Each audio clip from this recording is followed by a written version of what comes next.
जय श्री राम, जय बागेश्वर धाम, जय गुरु कृपा। आज हम वाल्मीकि रामायण के अयोध्या कांड के 57वें सर्ग को हिंदी में पढ़ेंगे। जय राम रमारमणम समनम भव ताप भयाकुल पाहि जनम अवधेश सुरेश रमेश विभो शरणागत मागत पाहि प्रभो। जय राम रमारमणम समनम। 57वां सर्ग हिंदी में। इधर जब श्री राम गंगा के दक्षिण तट पर उतर गए तब गुह दुख से व्याकुल हो समुद्र के साथ बड़ी देर तक बातचीत करता रहा। इसके बाद वह समुद्र को साथ ले अपने घर को चला गया। श्री रामचंद्र जी का प्रयाग में भरद्वाज के आश्रम पर जाना, मुनि के द्वारा सत्कार पाना तथा चित्रकूट पर्वत पर पहुंचना, ये सब वृत्तांत श्रृंगवेर के निवासी गुप्तचरों ने देखे और लौटकर गोह को इन बातों से अवगत कराया। इन सब बातों को जानकर समुद्र गोह से विदा ले अपने उत्तम घोड़ों को रथ में जोतकर अयोध्या की ओर ही लौट पड़े। उस समय उनके मन में बड़ा दुख हो रहा था। वे मार्ग में सुगंधित वनों, नदियों, सरोवरों, गांवों और नगरों को देखते हुए बड़ी सावधानी के साथ शीघ्रता पूर्वक जा रहे थे। श्रृंगबेरपुर से लौटने के दूसरे दिन सायंकाल में अयोध्या पहुंचकर उन्होंने देखा सारी पुरी आनंद सुन्न हो गई है। वहां कहीं एक शब्द भी सुनाई नहीं देता था। सारी पुरी ऐसी नीरव थी मानो मनुष्यों से सुनी हो गई है।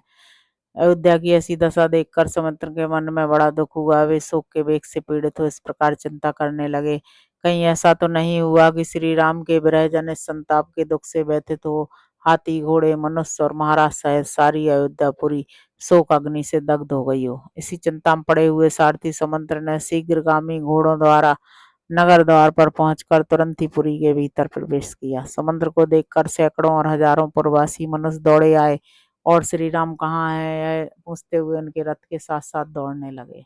उस समय समुद्र ने उन लोगों से कहा, सज्जनों में गंगा जी के किनारे तक श्री रघुनाथ जी के साथ गया था।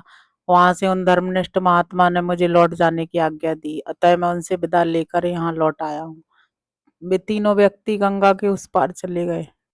यह जानकर सब लोगों के मुख पर आंसुओं की धाराएं बह चली। अहो हमें धिक्कार है, ऐसा कहकर वे लंबी सांसें खींचते और हा राम की पुकार मचाते हुए जोर जोर से करुण क्रंदन करने लगे। समुद्र ने उनकी बातें सुनी। वे झुंड के झुंड खड़े होकर कह रहे थे, हाय निश्चय ही हम लोग मारे गए, क्योंकि अब हम यहाँ श्री रामचंद्र जी को नहीं देख पाएंगे।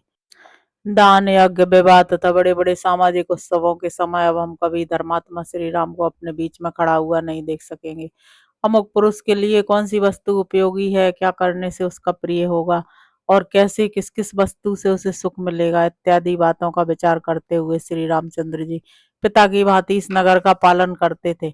बाजार के बीच से निकलते समय सारथी के कानों में स्त्रियों के रोने की आवाज सुनाई दी, जो महलों की खिड़कियों में बैठकर श्री राम के लिए ही संतप्त हो विलाप कर रही थी। राजमार्ग के बीच से जाते हुए समुद्र ने कपड़े से अपना मुंह ढक लिया। वे रथ लेकर उसी भवन की ओर गए जहां राजा दशरथ मौजूद थे। राजमहल के पास पहुंचकर वे शीघ्र ही रथ से उतर पड़े और भीतर प्रवेश करके बहुत से मनुष्यों से भरी हुई 7 ड्योढ़ियों को पार करके गए। धनियों की अट्टालिकाओं, सतमंजिले मकानों तथा राजभवनों में बैठी हुई स्त्रियां समुद्र को लौटा हुआ देख श्री राम के दर्शन से वंचित होने के दुख से दुर्बल हो हाहाकार कर उठी। उनके कज्जल आदि से रहित बड़े बड़े नेत्र आंसुओं के वेग में डूबे हुए थे। वे स्त्रियां अत्यंत आर्त होकर अव्यक्त भाव से एक दूसरे की ओर देख रही थी। तदंतर राजमहलों में जहां तहां से श्री राम के शोक से संतप्त हुई राजा दशरथ की रानियों के मंद स्वर में कहे गए वचन सुनाई पड़े। ये सारथी समुद्र श्री राम के साथ यहाँ से गए थे और उनके बिना ही यहाँ लौटे हैं। ऐसी दशा में करुण क्रंदन करती हुई कौशल्या को ये क्या उत्तर देंगे। मैं समझती हूँ जैसे जीवन दुख जनित है, निश्चय उसी प्रकार इसका नाम भी शुक्र नहीं, इसका नाश भी शुक्र नहीं है। तभी तो न्यायता प्राप्त हुए अभिषेक को त्याग कर पुत्र के वन में चले जाने पर भी कौशल्या अभी तक जीवित है। रानियों की यह सच्ची बात सुनकर शोक से दग्ध से होते हुए समुद्र ने सहसा राजभवन में प्रवेश किया। 8वीं ड्योढ़ी में प्रवेश करके उन्होंने देखा राजा एक श्वेत भवन में बैठे और पुत्र सुख से मलिन एवं दीन आतुर हो रहे हैं। समुद्र ने वहां बैठे हुए महाराज के पास जाकर उन्हें प्रणाम किया और उन्हें श्री रामचंद्र जी की कही हुई बात ज्यों की त्यों सुना दी। राजा ने चुपचाप ही वह सुन लिया। सुनकर उनका हृदय द्रवित हो गया। फिर वे श्री राम के शोक से अत्यंत पीड़ित हो मूर्छित होकर पृथ्वी पर गिर पड़े। महाराज के मूर्छित हो जाने पर सारा अंतःपुर दुख से व्यथित हो उठा। राजा की पृथ्वी पर गिरते ही सब लोग दोनों बाहें उठाकर जोर जोर से चीत्कार करने लगे।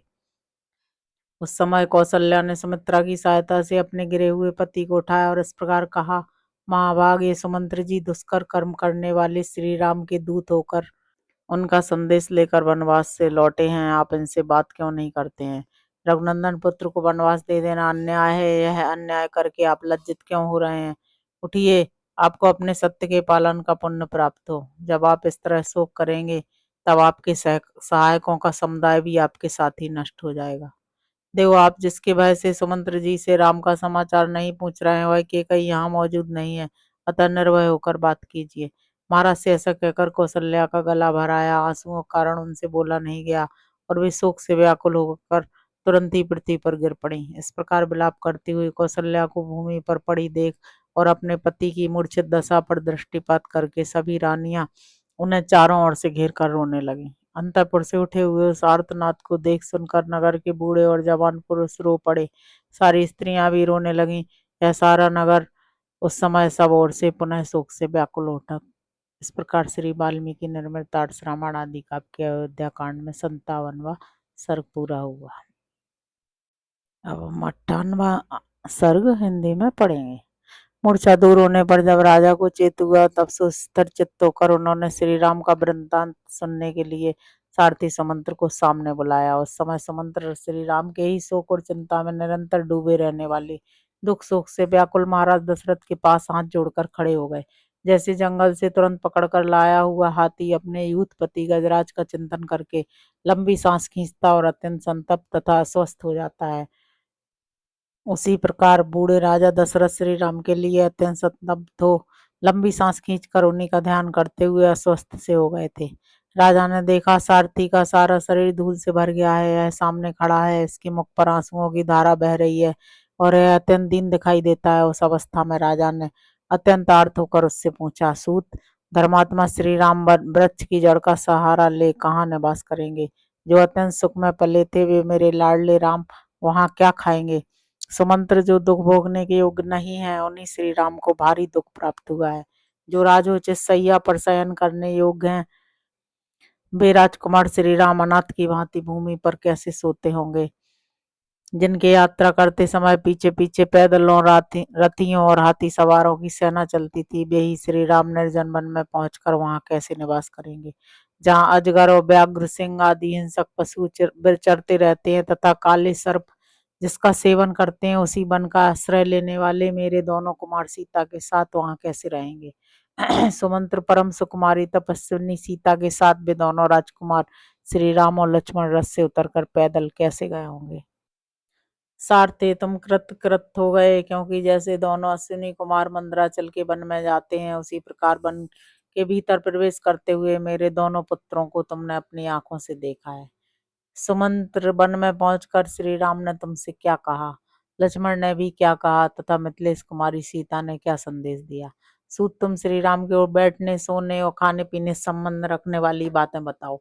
जैसे स्वर्ग से गिरे हुए राजा ययाति सत्पुरुषों के बीच में उपस्थित होने पर सत्संग के प्रभाव से पुनः सुखी हो गए थे, उसी प्रकार तुम जैसे साधु पुरुष के मुख से पुत्र का वृत्तांत सुनने से मैं सुखपूर्वक जीवन धारण कर सकूंगा। महाराज के इस प्रकार पूछने पर सारथी सुमंत्र ने आंसुओं से रुंधी हुई गदगद वाणी द्वारा उनसे कहा, महाराज श्री रामचंद्र जी ने धर्म का ही निरंतर पालन करते हुए दोनों हाथ जोड़कर और मस्तक झुकाकर कहा है, सूत, तुम मेरी ओर से आत्मज्ञानी तथा वंदनीय मेरे महात्मा पिता के दोनों चरणों में प्रणाम कहना तथा अंतपुर में सभी माताओं को मेरे आरोग्य का समाचार देते हुए उनसे विशेष रूप से मेरा यथोचित प्रणाम निवेदन करना। इसके बाद मेरी माता कौशल्या से मेरा प्रणाम करके बताना कि मैं कुशल से हूँ और धर्म पालन में सावधान रहता हूँ। फिर उनको मेरा यह संदेश सुनाना कि माँ, तुम सदा धर्म में तत्पर रहकर यथा समय अग्निशाला के सेवन में संलग्न रहना। देवी, महाराज को देवता के समान मानकर उनके चरणों की सेवा करना। अभिमान और मान को त्याग कर सभी माताओं के प्रति समान बर्ताव करना। उनके साथ हिलमिल कर रहना। अम्बे, जिसमें राजा का अनुराग है, उसके कई को भी श्रेष्ठ मानकर उसका सत्कार करना। कुमार भरत के प्रति राजोचित बर्ताव करना। राजा छोटी उम्र के हों तो भी वे आदरणीय ही होते हैं, इस राजधर्म को याद रखना। कुमार कुमार भरत से भी मेरा कुशल समाचार बताकर उनसे मेरी ओर से कहना, भैया तुम सभी माताओं के प्रति न्यायोचित बर्ताव करते रहना। इक्ष्वाकु कुल का आनंद बढ़ाने वाले महाबाहु भरत से यह भी कहना चाहिए कि युवराज पद पर अभिषिक्त होने के बाद भी तुम राज सिंहासन पर विराजमान पिताजी की रक्षा एवं सेवा में संलग्न रहना। राजा बहुत बूढ़े हो गए हैं, ऐसा मानकर तुम उनका विरोध न करना। उन्हें राज सिंहासन से ना उतारना, युवराज पद पर ही प्रतिष्ठित रहकर उनकी आज्ञा का पालन करते हुए ही जीवन निर्वाह करना।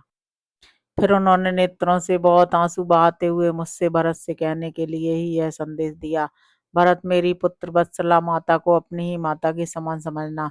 मुझसे इतना ही कहकर महायशस्वी कमल नयन श्री राम बड़े वेग से आंसुओं की वर्षा करने लगे। परंतु लक्ष्मण उस समय अत्यंत कुपित हो लंबी सांस खींचते हुए बोले, सुमंत्र जी, किस अपराध के कारण महाराज ने राजकुमार श्री राम को देश निकाला दे दिया है।